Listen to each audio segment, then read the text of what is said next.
Peter Baker has covered the past 5 presidents and reported from Washington. It says something about the way things have been going for President Biden lately that being targeted for impeachment was not the worst news of a tough week. To be sure, it was not a highlight.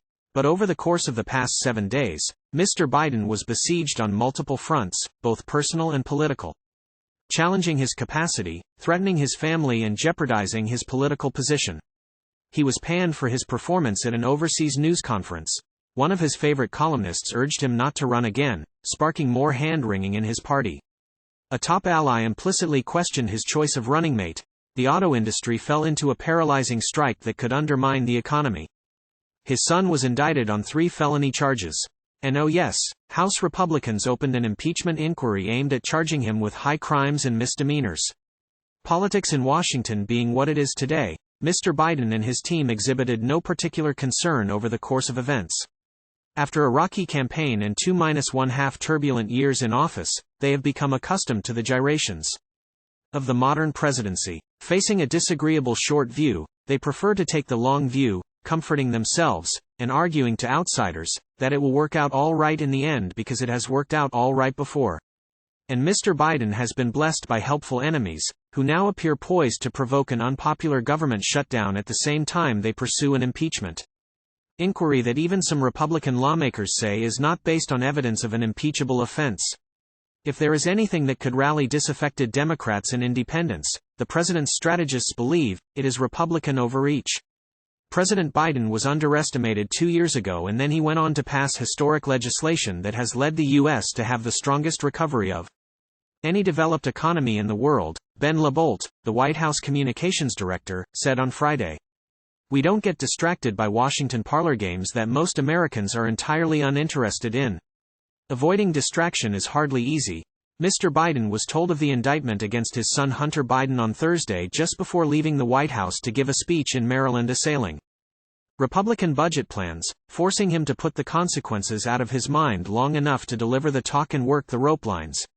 He said nothing about the indictment and little about the rest of the setbacks of the week in public, although there was a moment at an evening campaign fundraising reception this week when he lamented the changing culture of politics since he was first elected to the Senate in 1972. Did you ever think you would have to worry about going through protests where you see people standing with their little kids giving you the middle finger and have banners saying, "F the Democrat," he asked Democratic donors at a private home in McLean, VA. It's becoming debased, our public disgust, he added. We just have to change it. The week started in Hanoi, Vietnam, where he gave a news conference on Sunday evening that conservatives quickly mocked because of a few rambling moments and an odd reference to John Wayne. Just hours after Mr. Biden landed back home, Speaker Kevin McCarthy opened an impeachment inquiry accusing the president of corruption without evidence that he had either profited from his son's business dealings or misused his power to help. The next day, he picked up the Washington Post to find a column by David Ignatius, who has enjoyed considerable access to the Biden White House, arguing that despite what he considered a laudable record, the 80-year-old president should not run for another term next year. The column caused much buzzing in Washington because Mr. Ignatius has deep respect in the nation's capital as a reasoned voice often supportive of the president, and he represents the establishment whose approval Mr. Biden has long craved. Mr. Ignatius's plea for the president to reconsider his decision to seek a second term resonated among many Democrats who have intensely fretted about his prospects but worried about saying so out loud for fear of undermining him. Mr. Ignatius addressed the matter on Morning Joe, the MSNBC show that Mr. Biden is known to watch, with much discussion of whether the president was too old for another term, as polls show many voters believe. Just hours later, Senator Mitt Romney, one of the most prominent Republican critics of former President Donald J. Trump, announced that he would retire in favor of a new generation of leaders, and urged Mr. Biden to follow suit. Charlie Cook, a well-regarded nonpartisan election analyst, then weighed in with a column making the case for the president stepping aside. Hunter Biden's indictment was followed on Friday with the first union strike against all 3 major American automakers, a seismic disruption of a key industry with uncertain impact on the economy. White House officials were watching the situation in Detroit with some trepidation, reasoning that a short strike would not make much difference in the long run, but an extended walkout could unsettle the economy at a tenuous moment.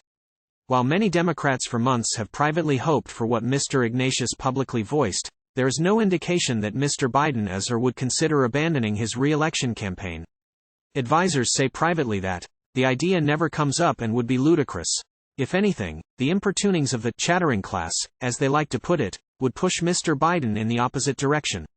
The Ignatius thing probably did break his heart, however that's the kind of thing that forces him and the campaign and his family into their comfort zone of being underdogs, said Michael LaRosa, a former spokesman for Jill Biden. The way they view it is, you guys said he couldn't win last time, he couldn't win from the center, he couldn't beat Bernie, he couldn't bring back bipartisanship, he couldn't beat Trump, he couldn't win the midterms.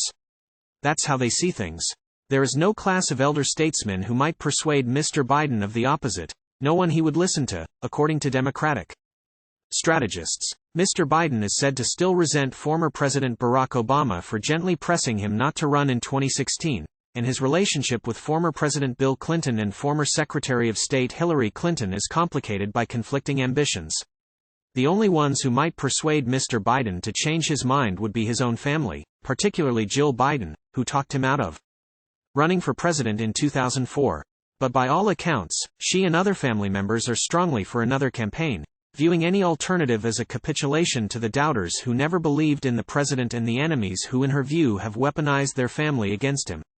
For all the concern in the party, and interviews make clear it is deeper than White House officials are willing to acknowledge. There is also a sense of resignation among many Democrats that there are no obvious alternatives to Mr. Biden ready and able to beat Mr. Trump. Even former Speaker Nancy Pelosi, who has worked closely with Mr. Biden to pass his legislative agenda, seemed to call Vice President Kamala Harris into doubt in an interview this week. Asked on CNN twice if she were the best running mate for Mr. Biden, Ms. Pelosi did not directly say yes. He thinks so, she said of the president, and that's what matters.